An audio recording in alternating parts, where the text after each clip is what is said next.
आप देख रहे हैं कैपिटल टीवी और मैं हूं रुखसार मीर। नाजरीन, 25 मार्च के खत के बाद मुल्क में मजीद इज़्तिराबी कैफियत पैदा हो चुकी है। चीफ जस्टिस समेत सुप्रीम कोर्ट के 5 जजेस को धमकी आमेज खत मौसूल हुए हैं और अब यह सिलसिला लाहौर हाई कोर्ट तक पहुंच चुका है।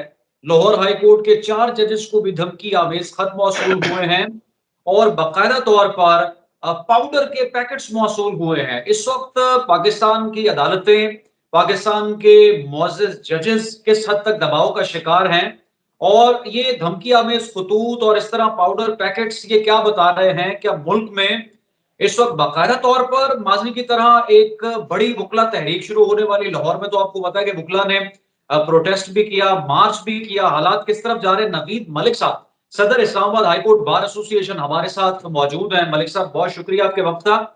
सर, सुप्रीम कोर्ट के चीफ जस्टिस ने आज खुद नोटिस लिया, लार्जर बेंच तश्कील दिया। तहकीकात की तरफ मामला जा रहे थे कि जो 6 जजेस का खत था सुप्रीम जुडिशियल काउंसिल को, उसके बाद लेकिन ये अब धमकी आमेज खतूत, इस हवाले से अब इन्वेस्टिगेशन शुरू होगी।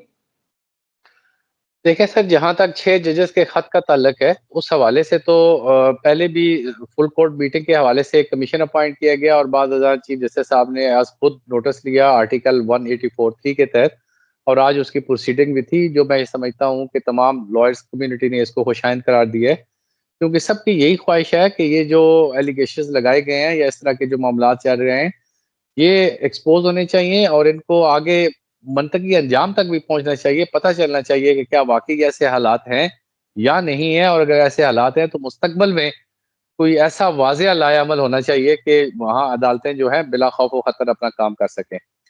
तो अब जो ये खतूत का सिलसिला शुरू हुआ है, जो धमकी अमेज़ खतूत इस्लामाबाद हाई कोर्ट के जजेस को भी अरसाल किए गए, लाहौर हाई कोर्ट के जजेस को भी अरसाल किए गए और इवन सुप्रीम कोर्ट के हॉनरेबल चीफ जस्टिस साहब और जस्टिस अतर बनिल्ला साहब और बाकी जजेस को जो है, वो ये खतूत मौसूल हुए।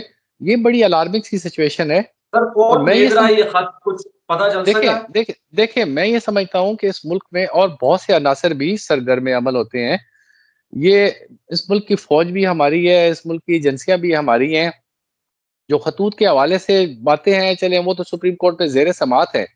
लेकिन मैं नहीं समझता हूँ कि कोई इस तरह की हरकत कोई इन एजेंसियों की तरफ से हो सकती है या इदारों की तरफ से हो सकती है। ये कोई ऐसे अनासर भी हो सकते हैं, जो इस मुल्क के हालात जो है वो ख़राब करना चाह रहे हों, इस मौके से फ़ायदा उठाना चाह रहे हों। तो इससे अब एफआईआर रजिस्टर्ड हो चुकी है और हमारे मैं ये समझता हूँ इन्वेस्टिगेशन एजेंसियाँ इतनी काबिल हैं कि अगर वो चाहें तो वो फौरी तौर पे वहाँ पे पहुँच सकती हैं कि ये कहाँ से इनिशिएटिव हो रहे हैं। तो अब देखते हैं वो रऊफ इन्वेस्टिगेशन हसन किस वक़्त तक साहब ने जाती है। पीटीआई की तरफ से जो एलिगेशन लगाया कि हुकूमती अनासर हैं इसके पीछे, आपको लगता है?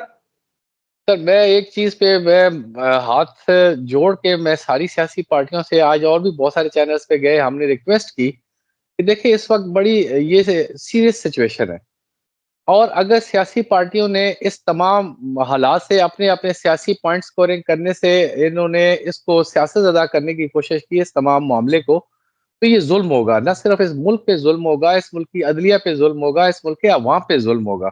देखिए सियासी इख्तिलाफ़ात या सियासी एलिगेशन चलते रहते हैं, लेकिन ये वो मौका नहीं है कि जब अपनी-अपनी सियासी पॉइंट स्कोरिंग करें। अब चाहे मैं नाम नहीं लेता किसी भी सियासी पार्टी का, लेकिन कोई भी सियासी पार्टी जो है वो इस मौके से फ़ायदा उठाते हुए कोई एलिगेशंस लगाती है विदाउट एनी एविडेंस, तो अनजस्टिफाइड है मैं ये समझ। अब सर, पाकिस्तान में इदारे एफआईए, हम देख सकते हैं कि आपका टेक्स्ट मैसेज या कॉल, हर चीज यहाँ पर रिकॉर्ड भी होती है। अगर कोई लेटर ट्रेस करना हो तो इतना बड़ा काम तो नहीं है, अभी तक पता ही नहीं चल जी सका कि कहाँ से आया और तमाम क्या असराइयाँ हो रही। सर, ये बिल्कुल अगर यही मैं कहता हूँ, मैं खुद भी 1-2 मैंने केसेज़ रजिस्टर्ड कराए और फिर उसमें मैंने जो इन्वेस्टिगेशन होती है वो देखी। ये अगर तह तक पहुँचना चाहें तो इनके लिए कोई बड़ी बात नहीं है। इवन व्हाट्सऐप से कोई मैसेज आते हैं, बाकी जो चीज़ें आती हैं, वो 1 मिनट में इन्वेस्टिगेशन एजेंसियाँ उसकी तह तक पहुँच जाती हैं कि ये कहाँ से इनिशिएट किए गए हैं और ये कौन इसके पीछे सरगर्म अमल है। अभी भी जो सोशल मीडिया पे जो कैंपेन चलती है, चाहे वो जजेस के खिलाफ हो, चाहे कहीं पे हो, जिस मामले में ये इन्वेस्टिगेशन करते हैं, वहाँ से ये पकड़ लेते हैं कि ये मामला कहाँ से आया। अब ख़ैर आज तो ये एफआईआर रजिस्टर्ड हुई है। लाहौर हाई कोर्ट के वाक़े की भी हो चुकी है, सुप्रीम कोर्ट के वाक़े की भी और इस्लामाबाद हाई कोर्ट के वाक़े की। आज पहला दिन है, देखते हैं ये कल तक ये इन्वेस्टिगेशन एजेंसियाँ क्या अपना जवाब देती हैं। आज इस्लामाबाद हाई कोर्ट में ज़ेर समाअत भी जो ये मामला था, ये ज़ेर समाअत भी रहा और इस्लामाबाद हाई कोर्ट के ऑनरेबल चीफ जस्टिस साहब ने ये सवाल भी किया कि 24 घंटे गुजर चुके हैं और आपकी प्रोग्रेस क्या है इस इन्वेस्टिगेशन में। वो कोई ऐसे तसल्ली बख्श जवाब नहीं दे सके। तो अब कल का दिन देखते हैं ये मामला किस रुख जाता है। सर 2018 में जैसे शौकत अजीज सिद्दीकी साहब ने जो इंकशाफात किए, उनकी तकरीर आपको याद है कि मुझ पर दबाव डाला जा रहा है कि मैं मियां नवाज शरीफ या उनकी बेटी को इलेक्शन से पहले किसी भी तरह से रिलीफ ना दूं, अगर बनता है तो फिर भी ना दूं। और उसके बाद तहरीक इंसाफ का ये रद्द अमल आया खान साहब का कि जनाब जनरल फैज साहब इस तरह की किसी प्रैक्टिस में मुलव्वस नहीं हो सकते। पता नहीं शौकत अजीज साहब को क्या हो गया। अब ये मामला अगर आया है तो पीटीआई का मौक़िफ़ इसकी हिमायत करता है, लेकिन नून लीग बड़ा इसको सेफ प्ले कर रही है। सर, आप बतौर सदर इस्लामाबाद हाई कोर्ट बार वकला की आप नुमाइंदगी करते हैं। आपको लगता है कि वाक़ई मामला इतने कॉम्प्लेक्स और संजीदा हैं कि ब्रदर इन लॉ भी अगवा हो रहे हैं किसी मुअज़्ज़ज़ जज के घरों के अंदर कैमराज़ और इंस्ट्रूमेंट्स भी नस्ब में ऑडियो रिकॉर्डिंग के? देखिए, ये तो अब उस वक़्त जब जस्टिस शौकत अज़ीज़ सिद्दीकी साहब ने ये एलिगेशन लगाए, तो उस वक़्त यही जो लोग थे, जो आज जो है वो बढ़-चढ़ के बयानात दे रहे हैं, उन्होंने उसको एक बिल्कुल इस एक मज़ाक़-ख़ेज़ जो है वो एलिगेशन जो है करार दिया और उन्होंने कहा कि इस तरह की कोई बात नहीं है। हालाँकि उस वक़्त भी वो एलिगेशन उन्होंने बाकायदा रावलपिंडी बार से ख़िताब करते हुए भी और बाकी भी उन्होंने हर जगह पे इवन उस वक़्त सुप्रीम कोर्ट के जो चीफ जस्टिस साहब थे, उनसे मिलने की कोशिश की, उन्होंने भी उनको टाइम नहीं दिया। आज जो ये कहा जाता है कि अगर वो इस्लामाबाद हाई कोर्ट के जजेस ने इस्लामाबाद हाई कोर्ट के चीफ जस्टिस से मिलने की कोशिश की, उन्होंने टाइम नहीं दिया, तो आज वो रिमार्क्स थे जस्टिस मंसूर अली शाह साहब के कि फिर उसका आगे का लाहे-अमल क्या होना चाहिए? तो सुप्रीम कोर्ट से राब्ता करे और देखें अगर जैसे शौकत सिद्दीकी के केस में उन्होंने सुप्रीम कोर्ट के चीफ जस्टिस से राब्ता करने की कोशिश की, लेकिन उन्होंने भी टाइम नहीं दिया, तो फिर ये मामला कहाँ पे जाएगा? तो ये देखें ये ऐसा नहीं होता कि मीठा-मीठा हप-हप और कड़वा-कड़वा थू-थू। ये अगर हम एक एक बाकायदा पाकिस्तानी बन के सोचेंगे, एक किसी भी सियासत को, अपनी सियासी पार्टियों को साइड पे रख के बीइंग अ पाकिस्तानी हम सोचेंगे कि इस मुल्क के लिए बेहतर क्या है और इन चीज़ों को हम बजाय इल्ज़ाम दर इल्ज़ाम की बजाय हम इसको इस मामले की तह तक पहुँचे कि क्या वाक़ई इस तरह की कोई सूरत-ए-हाल है कि यहाँ पे अदलिया को दबाव में लाया जाता है? या ये भी कई चीज़ें ऐसी हैं जिनमें सियासत की जा रही है? ये चीज़ें पॉइंट आउट होनी चाहिए और ये मैं ये समझता हूँ कि अब जो मामला ये एक अपॉर्च्युनिटी है, ये ऑनरेबल जो जजेस हैं जिन्होंने खत लिखा, इसको एक अपॉर्च्युनिटी समझते हुए इस मामले को टेक अप करके इसको मंतकी अंजाम तक पहुँचाना चाहिए, ताकि असल ठीक है। सूरत-ए-हाल जो है वो आम के सामने आ सके। तो प्राइम मिनिस्टर साहब ने जो कमीशन बनाया था, सदरुल हुसैन जिलानी साहब ने उसकी सरबराही से इनकार कर दिया। इस हवाले से लीगल एक्सपर्ट्स आपकी भी हम राय इसमें शामिल करना चाहते हैं कि यही थी कि हुकूमत का तो इसमें अमल दखल नहीं होना चाहिए, ये तो जुडिशरी बतौर इदारा भी इस तरह के मामलात को सेटल कर सकता है, लेकिन चीफ जस्टिस के सो मोटो के बाद एक और ये पेंडोरा बॉक्स खुल गया है, धमकी अमेज खतूत वाला, पाउडर के पैकेट्स वाला। अब आप क्या समझते हैं चीफ जस्टिस की क्या ज़िम्मेदारी बनती है और किस तरह से, क्योंकि सर इस वक़्त अदलिया के वक़ार का सवाल है, लोग देखते हैं अदालतों की तरफ, लेकिन अगर जजेस मजमूई तौर पर इतने बेबस नज़र आएँगे तो फिर तो अवाम का एतमाद उठ जाएगा सर।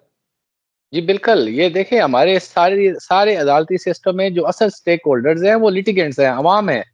अगर उनका अदलिया से एतमाद उठा तो फिर तो ये कोलैप्स कर जाएगा मुल्क ही। इस हर मुल्क में जो अदलिया का निज़ाम होता है वो कहते हैं जंग में भी उन्होंने पूछा कि अदालतें काम कर रही हैं? उन्होंने कहा अदालतें काम कर रही हैं, उन्होंने कहा फिर मुल्क को कुछ नहीं होता। तो इस वक़्त जो कमीशन जो एक रुकनी कमीशन बनाया गया था, वो भी मैं ये समझता हूँ कि हुकूमत ने खुद अपने तौर पे नहीं बनाया था। तो फुल कोर्ट मीटिंग के बाद ऑनरेबल चीफ जस्टिस जो हैं ऑफ पाकिस्तान उनसे कंसल्टेशन के बाद उन्होंने 2 नाम दिए, उनमें से एक नाम चूज़ किया गया। तसद्दुक़ हुसैन जिलानी साहब शरीफ आदमी हैं। जैसे ही उनको कमीशन अपॉइंट किया गया, सोशल मीडिया पे एक मुहिम शुरू हो गई और उनके खिलाफ और बाकी भी हुकूमत के खिलाफ। अब इन हालात में मुझे बताएँ कि कौन शरीफ आदमी जो है वो आगे जाके अपने आप को या अपनी फैमिली को या अपने घर वालों को के खिलाफ बातें सुनेगा।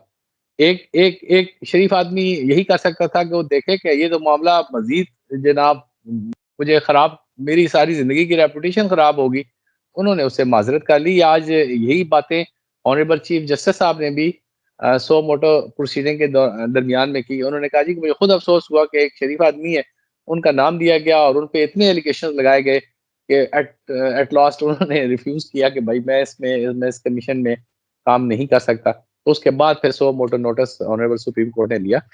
तो ये मामलात जो हैं इस तरीके से नहीं होने चाहिए। ये बेसिकली सियासी पार्टियों की ज़िम्मेदारी है कि वो इस मामले पे सियासत ना करें।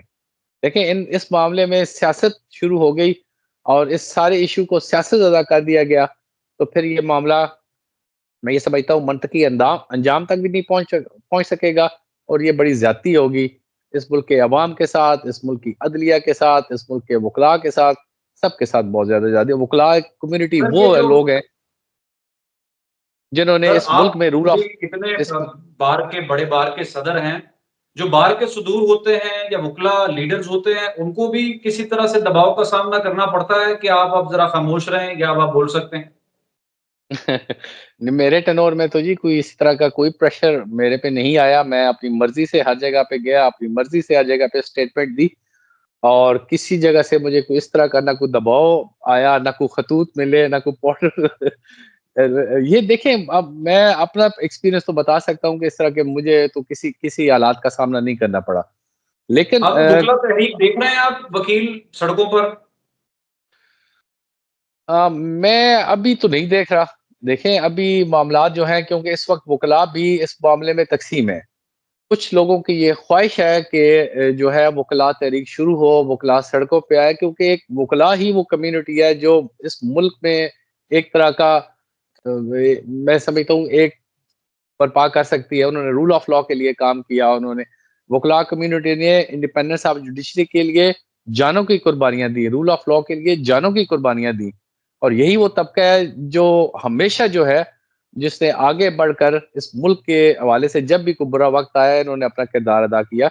लेकिन इस वक़्त थोड़ा-सा कुछ सियासत भी हो रही है, लिहाज़ा वो सारे लोग अपने-अपने कहीं देख रहे हैं कि मामलात किस नहज जा रहे हैं और ये सारा डिसाइड होगा ये 184(3) के तहत जो सो मोटो नोटिस की प्रोसीडिंग्स हो रही हैं, इस पे डिपेंड करता है कि ये किस तरफ इसका रुख जाता है और किस तरह इसको डिसाइड किया जाता है। मेरा ख़्याल है उसके बाद ही कोई बात वाज़ेह हो सकेगी। बहुत शुक्रिया नवीद मलिक साहब हमारे साथ मौजूद थे। नाज़रीन अवाम की अब नज़रें इस अहम तरीन इश्यू पर हैं कि क्या जजेस ने सुप्रीम जुडिशल काउंसिल को जो खत लिखा, उनको खुद जो मुंसिफ हैं, उनको इंसाफ फराहम किया जाता है या इस हवाले से क्या तहकीकात होती है? लेकिन साथ ही अब आप जानते हैं कि एफआईआर दर्ज हो गई और जजेस को धमकी आमेज खतूत मौसूल होने का सिलसिला जो है वो इस वक्त भी जारी है।